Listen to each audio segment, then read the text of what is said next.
Like we're sending now to YouTube. So sorry about that, guys, on YouTube. Again, this is Scanner School's monthly Q&A session. This wouldn't be a monthly Q&A session without a little bit of hiccup at the beginning. So everybody on Facebook here got a quick little they got an early bird version of the intros, but you guys on YouTube are just catching up to us right now. So let's see if we can do it now. So I'm 10-2. What does that mean?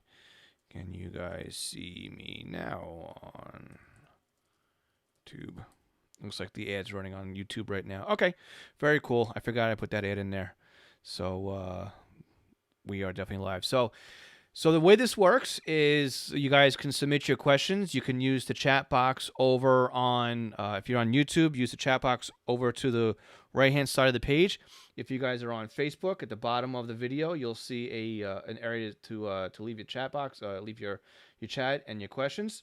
So we'll get right into it. So what I'm going to do over here on my end is I'm going to get rid of my dirty desk, and we are going to go into the chat box. And, of course, let's see if that even comes up here.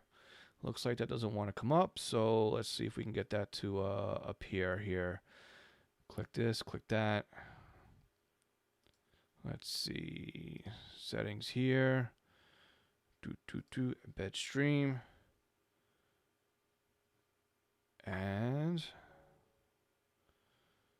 copy that. Sorry, guys. Usually this is all taken care of ahead of time, but for some reason looks like some settings have changed. Hit OK, and then transition. There we go. All right, so over here on, I guess that side, you should see the chat box populating. So this is the way that you can ask me questions. I'll go through the chat box, and we'll answer them until 9:30, which is the bottom of the hour. After 9:30 or the bottom of the hour, I swap over to Patreon. So if you're a $5 Patreon supporter, you'll also get the continuation of this.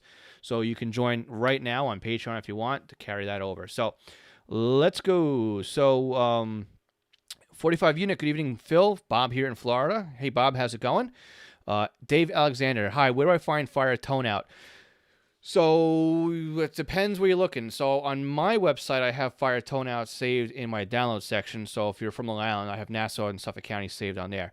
What a lot of places do is you'll find them in, say, Radio Reference. You'll find them in the wiki. You may find them there. You may also find them over the air. So I use an application on my smartphone. It's called Radio ID, and I'm going to bring it up right here for you guys so you can see it. What would be really cool if I was able to share my iPad with you, but I haven't gotten that complicated with everything yet. But here's an app. It's called Radio ID. Whoop, you got a little bit of a chat box there. And what you do with this is as tones come out over the air, it decodes them. Now, it decodes them to the closest Motorola tone set there is. Again, it's called Radio ID. And it works fairly well, so that's a way of getting them as well. So if you don't have smartphone or you have a Uniden scanner, you can do the Fire Tone Out feature, and that will also decode them as well on there. So that's a way of doing that, Dave. Like I said, you could try Radio References wiki.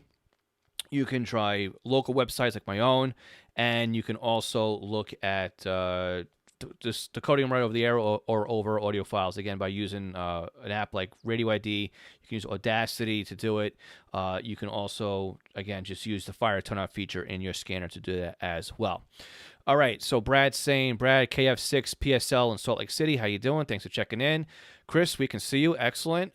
Let's see. Okie dokie. Kristen Apedia is saying hi. 10-2 means good signal from Michael. Okay, very good. Josh Robson, loud clear. First timer, Kristen. Good to see you. KJ4H KJ4ZMV Ham Radio. Hello, you're new here. Welcome. This is just a Q&A session, so if you have any questions, go ahead and just throw them in the chat box. George is also new here. George, welcome to the Q&A session.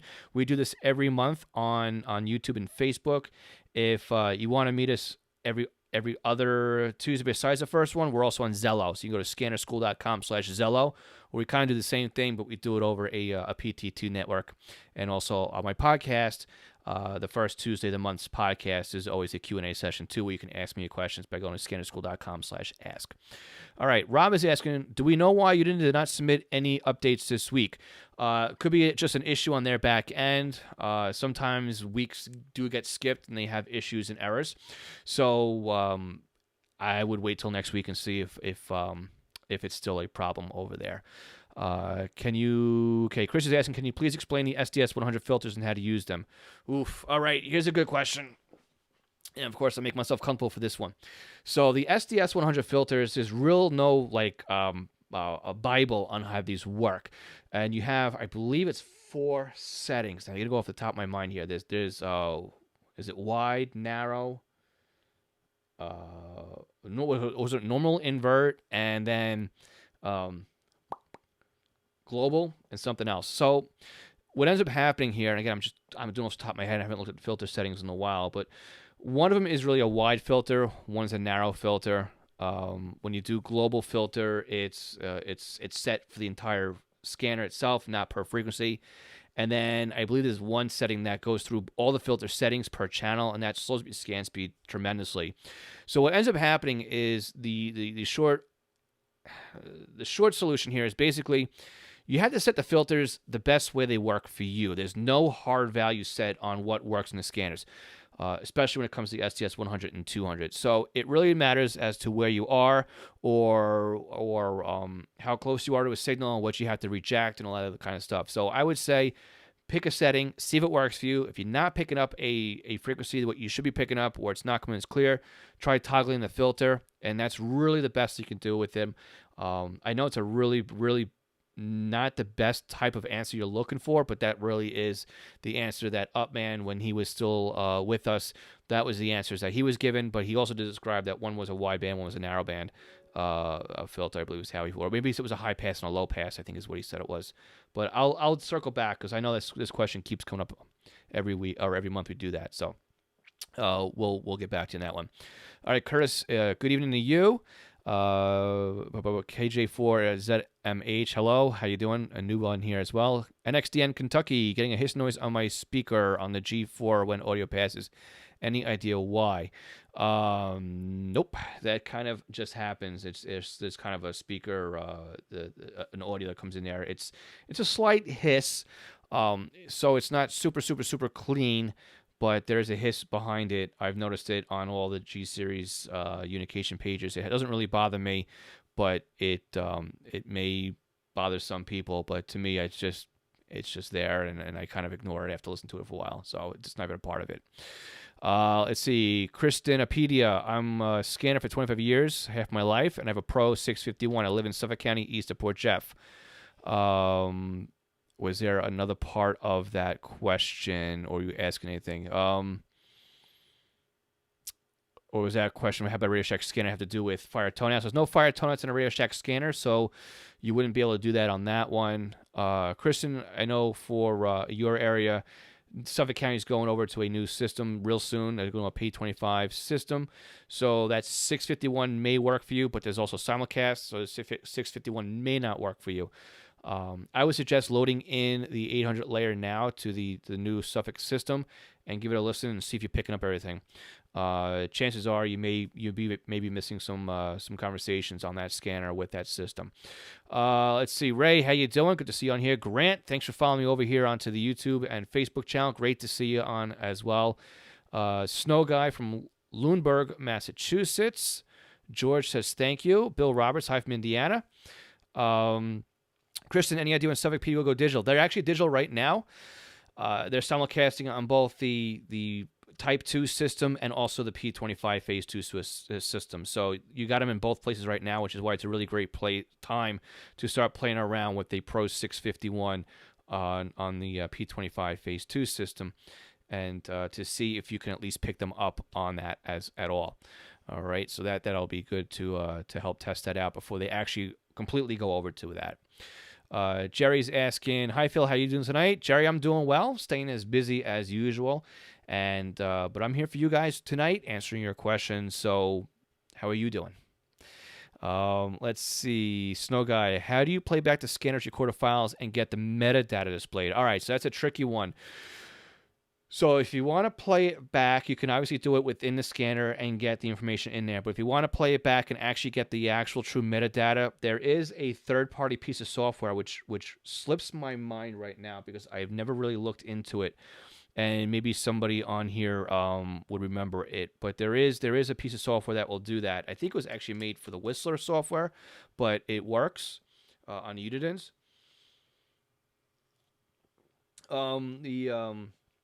The only real way I've ever been able to do it perfectly is to use Sentinel and play back the audio through Sentinel, and that's where you get the file. So the metadata is kind of parked somewhere in the WAV file, and it doesn't really export out nicely in any type of playback player that I've actually had to go through. So I'll look at that too, because I actually want to start adding a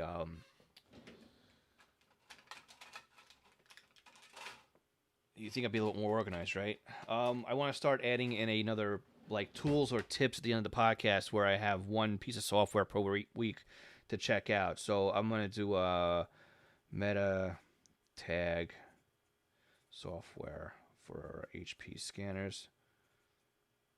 So I'm writing that down. This is something that we can do on. All right, and then what was the other thing I had to look up for you guys? I'll go back on the replay. Oh, the filters. That was it. I think it was the filters. I'm just going back and see what the other question was here, guys.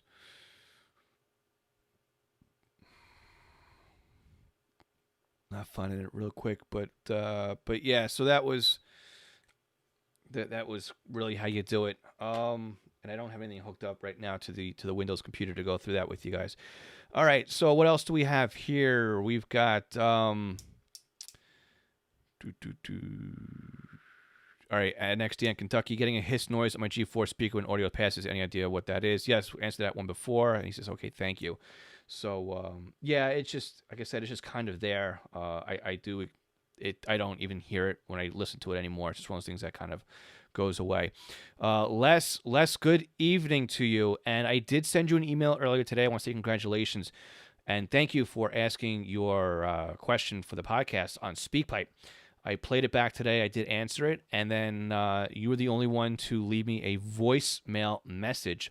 So you won our free consulting call for the month. So if you want to go to scannerschool.com/consulting, I've emailed you the coupon code to use, and you can use the calendar there to book me for an hour, so we can go through whatever questions you have. I know you got quite a bit, and also it's open for anybody else too. If you go to scannerschool.com/ask and you ask me a question via SpeakPipe or a local telephone number, you'll be in a running for a free consulting call. But if you want to just book me without having to go through that, you can do that as well. And it's I believe it's $47 for a full hour, and to be honest with you, we normally go over the full hour, but it's a screen share, and it's a Zoom session. It's like me sitting right next to you going through everything. So I've done it with quite a few people, and it works out really well.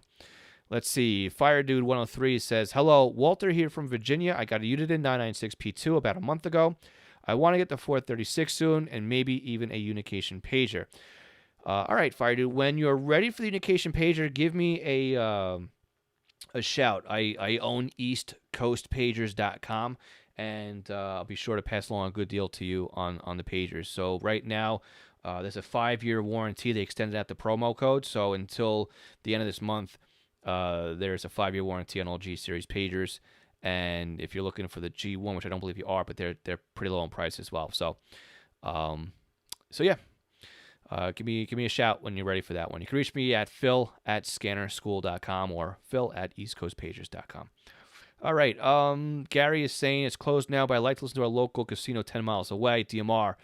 I do have the DMR upgrade from my SCS 100. I am too far away to pick it up with a stock antenna. Yeah, so sometimes, Gary, you'll find out that they only have enough power just really to cover that building. That's all they're really licensed for. So what you may have to do is get an outdoor antenna. That would certainly increase your range.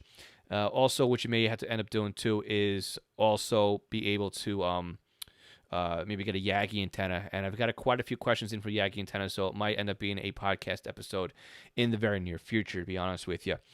So that's that'll do that. But again, too, don't forget, digital is kind of like an all or nothing thing. So if you start getting a high bit rate, you can start really losing the voice quality in there as well. So it's not like analog. You can kind of hear it through the hiss or the static. It's either it's there or you just full all on assault of the ears. So, all right. So Dave's asking, if I leave my scanner on fire tone search, that will get the tones when the fire dispatches. Yes, so that will do that. It'll get the first pair of tones that come over, and not every single sequence of tones. That's how the fire tone out kind of works in that scanner, as far as I remember. But if you really want to try that out, again, if you have the ability to plug your scanner into the computer, you can use ProScan and record all the audio. You can use something like that. Would be best to just keep recording audio files to a MP3 file. You can go back and play them back, and use something like Radio ID to kind of go through that. But yeah, Dave, to answer your question, you can put the scanner in FTO mode or fire tone mode. What you do is you put the frequency in, and then you leave the tones blank, and then the first pair of tones that come over will flash on the screen. You can enter and lock them in. So that's that. Matt's asking, how do you put DMR into a Unication G3? Well, first, Matt, you need to have DMR enabled on your pager. So if you have a 66 flavor pager that does not do DMR, you need to have a 67 model number pager. Now, again, if you need DMR, you can contact me and we can take care of that upgrade for you.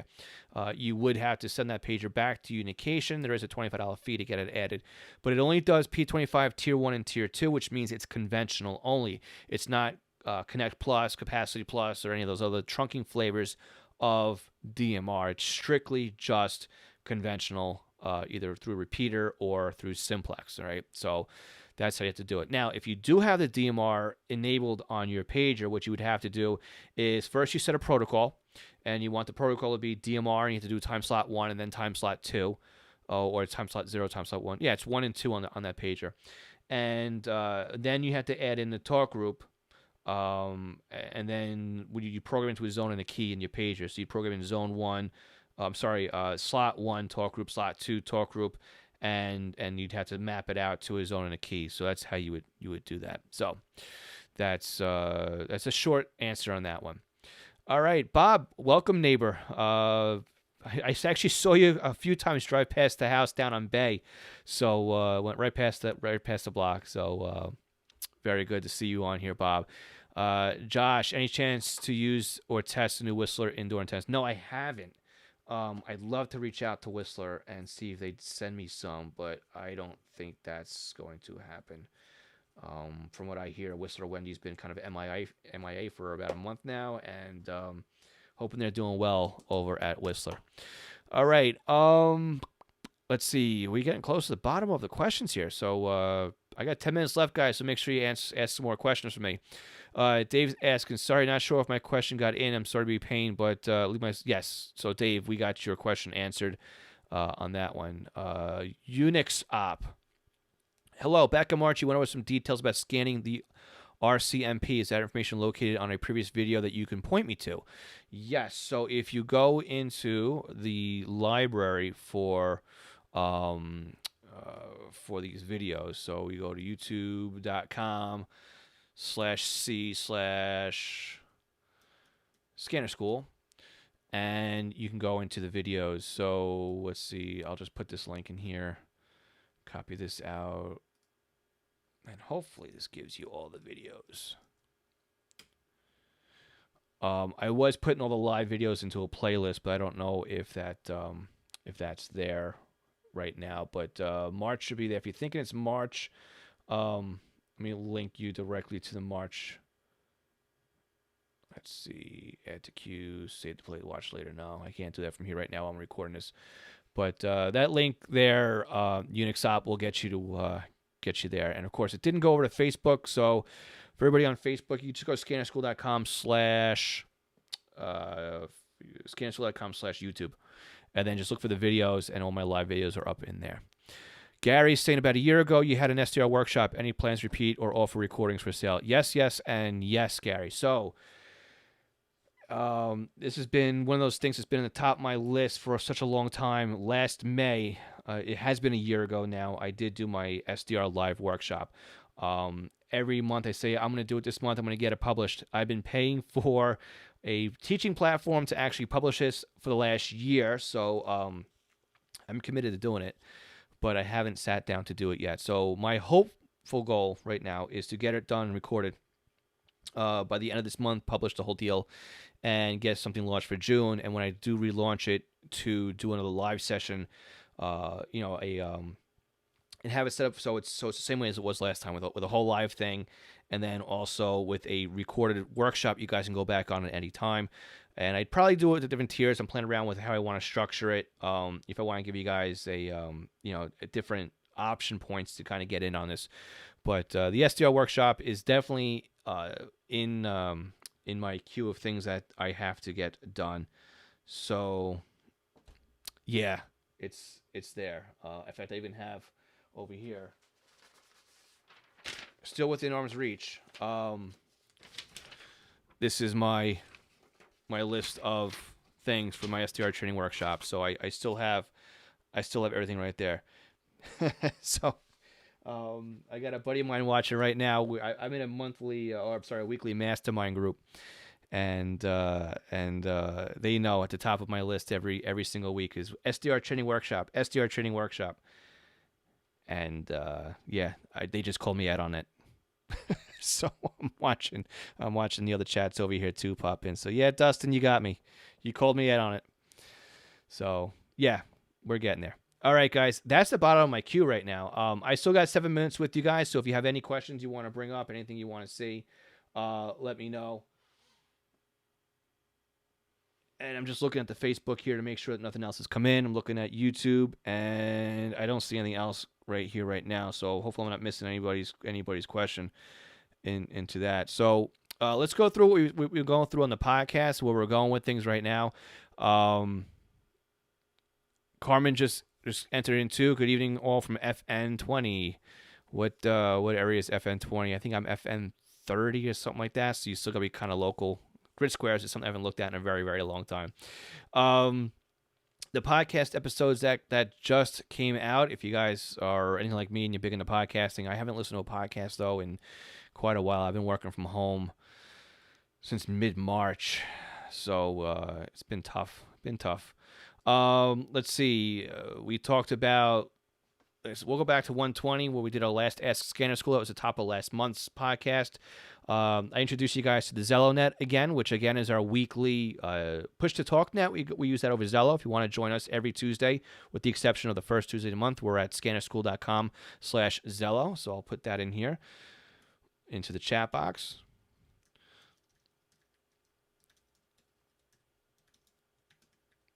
And so again, that's our free push to talk, chat room that you guys can get into. The week after that, I had a dozen ways to have fun with the scanner radio hobby during the pandemic. A little bit of fun in that one, and trying to kind of elevate the mood. The next week, though, I really like doing this one. This one was called Session 123, How to Find and Win Scanner Radio Auctions on eBay Like a Pro. So I gave all my eBay tips and tricks that I use to win auctions.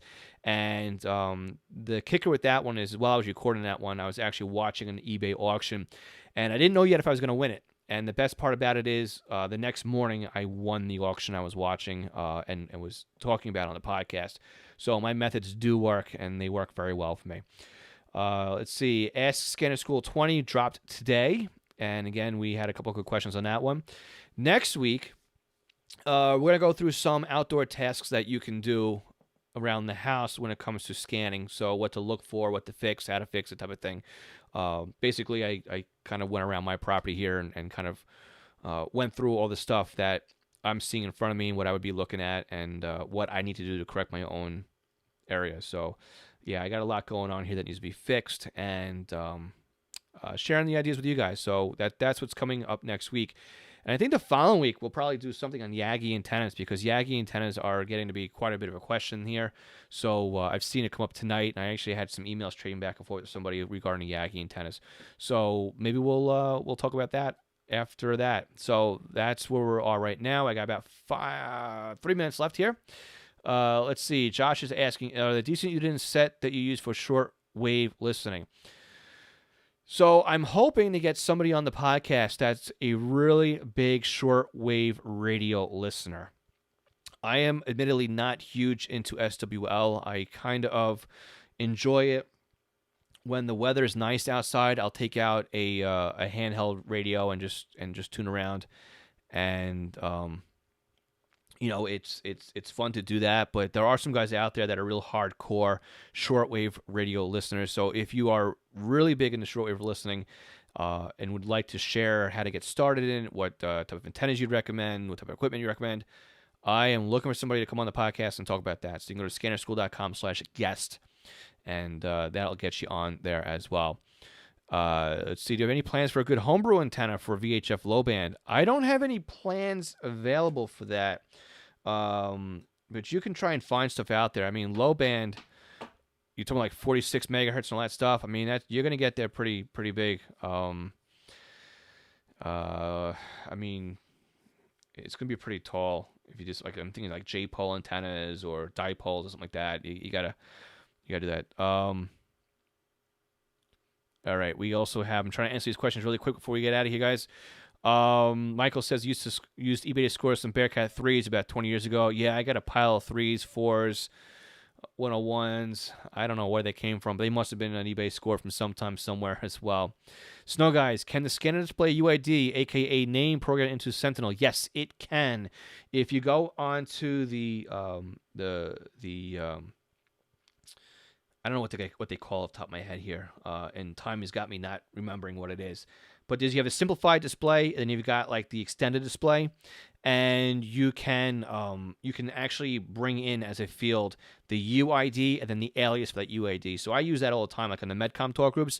I'll actually have like EMS, 2366 or FD, whatever the FD department is, FD rescue, say 6101 or 6310 or something like that, so that I can, I can know who's talking. I don't really do it for PD units because they kind of sometimes change radios very frequently, but you can do that on the scanner. It's pretty easy to do. There is a UID field in there as well. All right, Max, good afternoon from New Zealand. How you doing? How is it things down under over there? Hopefully everything is going well by you. And also we got Grant, also a neighbor of yours in Australia. So hopefully things are very, very good down on the other side, and you guys are remaining safe. And Carmen's writing in to reply to Joshua, in all honesty, you're better off with a separate SWL and scanner. Yep, definitely. And Kristen is... I know Slate, if the Pro 61 doesn't work with Suffolk PD, what do you recommend as a good handheld to get? Loaded question. So really quickly, I mean, the SDS 100 is going to be your best bet. It's going to cost you about $600, but that'll get you through the simulcast issues that is going to happen with Suffolk. So what ended up happening was I went out to Suffolk with my TRX1, my 325P2, my 436 HP, and my SDS 100, as well as my Unication pager. And the only radios that really did anything to keep up with the system was the Unication pager and the SDS 100. The TRX1 was kind of like, it had a really hard time sitting on it. Even when I'm home and outside the area, it really has a hard time trying to do all that. So Michael's asking if I ever recapped a scanner. No, I've never recapped a scanner, Michael. I may be able to point you in the direction of somebody that would do it. I think G&G Communications up in Albany may actually help with that when they're in New York. I think it's G&G is the name of the company. I know they do a whole bunch of stuff with putting reads into fire pagers, and they have crystals, and they're into the old gear as well. So with that, guys, I want to thank everybody for joining us tonight. Again, you can join us on catch us on our ZeloNet every Tuesday except this one. And if you're a Patreon supporter at the $5 level, as soon as I'm done here, I'm going to tear this one down and start up the Patreon feed. So again, if you're in at the $5 level, you can join us immediately after this one closes up, and we'll be over there as well. So again, make sure you subscribe to the YouTube channel. Make sure you're subscribing to the podcast. But again, if you subscribe to the YouTube channel and you hit that bell, that means that you'll be notified when I do this again next month. And that's that, guys. Thanks again. Thanks for all your questions. And we'll do this again the first Tuesday of